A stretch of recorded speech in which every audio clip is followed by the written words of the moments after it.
மிதுன ராசி நண்பர்களே, எல்லாவற்றிலும் திட்டமிட்டு நிதானமாக பொறுமையாக செயல்படக்கூடியவர்கள் மிதுன ராசி பிறந்தவங்க. அது நீங்க வேகமா சில நேரத்தில் செயல்படலாம். ஆனா பொதுவாக பாத்தீங்கன்னா இந்த வேலையை இப்படித்தான் முடிக்கணும், இந்த வேலையை இப்படித்தான் முடிக்கணும், இதை இப்படித்தான் பார்க்கணும். இந்த அறிவு என்பது உங்களுக்கு இயல்பா இருக்கும்.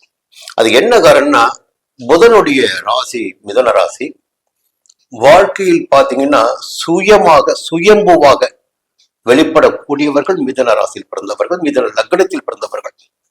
அப்போ சுய அறிவு, சுய ஆற்றல் என்பது இயல்பாகவே உங்களுக்கு இருக்கும். சரி, இந்த வாரம் எப்படி இருக்க போது பாத்தீங்கன்னா, ஞாயிற்றுக்கிழமை திங்கட்கிழமை சிலருக்கு வெளியூர் பயணம் ஏற்படலாம், உழைப்பு அதிகரிக்கலாம், எதிர்காலத்தை திட்டமிட்டு சில வேலைகளில் ஈடுபடலாம், தாய் வழி உறவுகளின் ஆதரவுக்காக சில முயற்சிகளை மேலெடுக்கலாம். செவ்வாய்க்கிழமை புதன்கிழமை எடுத்த வேலைகளில் வெற்றியினை காணலாம். புரியுதுங்களா? அப்போ இந்த நேரத்துல என்ன பண்ணணும்னா, குழப்பத்திற்கு மட்டும் இடம் கொடுக்காதீங்க. இது நடக்குமா, இது நடக்காதா, இது செய்யலாமா, செய்யக்கூடாதா, இந்த இரண்டு விதமான மனப்பான்மை என்பது வேண்டவே வேண்டாம். எடுத்த வேலை எதுவாக இருந்தாலும் அந்த வேலையில் உறுதியுடன் இருந்து அதில் வெற்றி பெற முடியும் கொள்ளாது.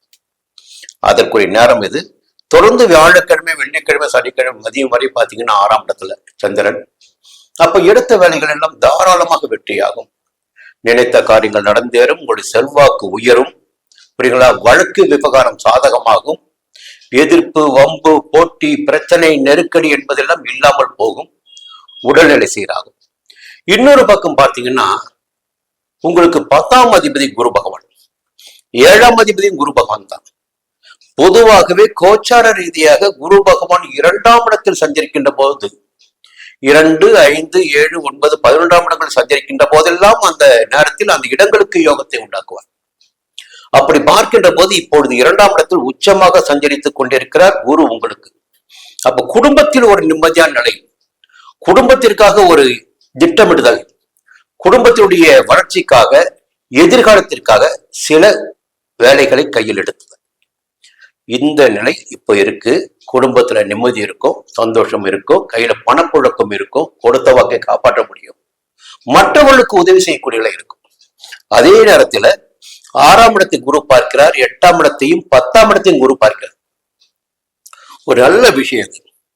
அப்ப 6ஆம் இடத்தை குரு பார்த்துட்டாவே நம்ம ஆரோக்கியமாக செயல்பட முடியும், எதிர்ப்புகளை வெல்ல முடியும், போட்டிகளை எதிர்கொள்ள முடியும், வழக்குகளில் வெற்றி பெற முடியும், சொல்லிட்டே போகலாம். 8ஆம் இடத்தை குரு பார்க்கின்ற போது இந்த மறைமுக விஷயங்களை எல்லாம் கண்டுபிடித்து அங்கே நம்மால் ஜெயிக்க முடியும். மறைமுக செயல்களினால் லாபம் பண்ண முடியும், மறைமுகமாக நமக்கு எதிராக செயல்பட்டவருடைய செயல்களை அடைக்கிட முடியும். திடீர் அதிர்ஷ்ட வாய்ப்புகளும் உண்டு. 10ஆம் இடத்தை குரு பார்க்கின்ற போது செய்து வருகின்ற தொழில் விருத்தியாகும், வேலையில் இருந்த பிரச்சனைகள் எல்லாம் விலக ஆரம்பிக்கும், வேலைக்காக எடுக்கின்ற முயற்சி, மேற்கொள்கின்ற முயற்சி லாபம் தரும், சிலருக்கு புதிய வேலை கிடைக்கும்.